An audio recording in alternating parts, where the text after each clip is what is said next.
आज 26 जनवरी के इस विशेष अवसर पर जब हम गणतंत्र दिवस मना रहे हैं, मैं आप सभी के समक्ष एक बहुत ही महत्वपूर्ण मुद्दे पर बोलना चाहता हूं, बेरोजगारी।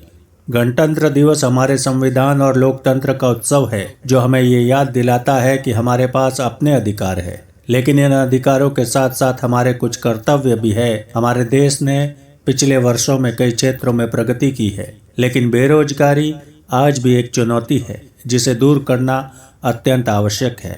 बेरोजगारी का मतलब केवल रोजगार का न होना नहीं है, बल्कि ये हमारी युवा पीढ़ी की क्षमताओं और सपनों को कमजोर कर देने वाला एक बड़ा संकट है। आज लाखों शिक्षित युवा डिग्रियां लेकर रोजगार की तलाश में भटक रहे हैं। यह समस्या सिर्फ आर्थिक नहीं, बल्कि सामाजिक और मानसिक भी है। बेरोजगारी से न केवल व्यक्ति का आत्मविश्वास टूटता है, बल्कि परिवार और समाज पर भी इसका नकारात्मक प्रभाव पड़ता है। हमारा देश युवा शक्ति का देश है। भारत में युवाओं की संख्या दुनिया में सबसे ज्यादा है, लेकिन अगर इस शक्ति का सही उपयोग न हो तो यह विकास का साधन बनने की बजाय एक बोझ बन सकती है। हमें इस स्थिति को बदलने के लिए अपने स्तर पर कदम उठाने होंगे। सरकारें बेरोजगारी को कम करने के लिए कई योजनाएं ला रही है, जैसे make in India, startup India और स्किल इंडिया। लेकिन इन योजनाओं को तब तक सफल नहीं बनाया जा सकता जब तक हम स्वयं सक्रिय रूप से इनमें भाग नहीं लेते। हमें रोजगार पाने वाले नहीं, बल्कि रोजगार देने वाले बनने की सोच विकसित करनी होगी।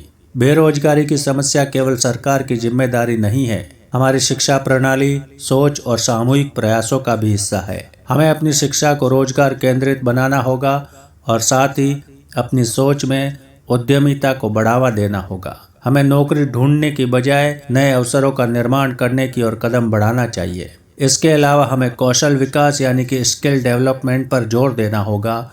आज का समय केवल किताबी ज्ञान का नहीं, बल्कि व्यावहारिक कौशल का है। चाहे वह तकनीकी क्षेत्र हो, कृषि हो या कोई अन्य क्षेत्र, हर जगह नए कौशल की जरूरत है। मैं यही कहना चाहता हूँ अंत में कि बेरोजगारी एक गंभीर समस्या जरूर है, लेकिन इसे दूर करना असंभव नहीं है। इसके लिए हमें मिलकर काम करना होगा। हमें अपने देश के विकास में योगदान देने के लिए तैयार रहना होगा और एक ऐसा समाज बनाना होगा जहां हर व्यक्ति को उसकी योग्यता के अनुसार अवसर मिले। तो आइए इस गणतंत्र दिवस पर हम संकल्प लें कि हम अपनी युवा शक्ति का सही उपयोग करेंगे और अपने देश को बेरोजगारी की समस्या से मुक्त करने में अपना योगदान देंगे। जय हिंद, वंदे मातरम।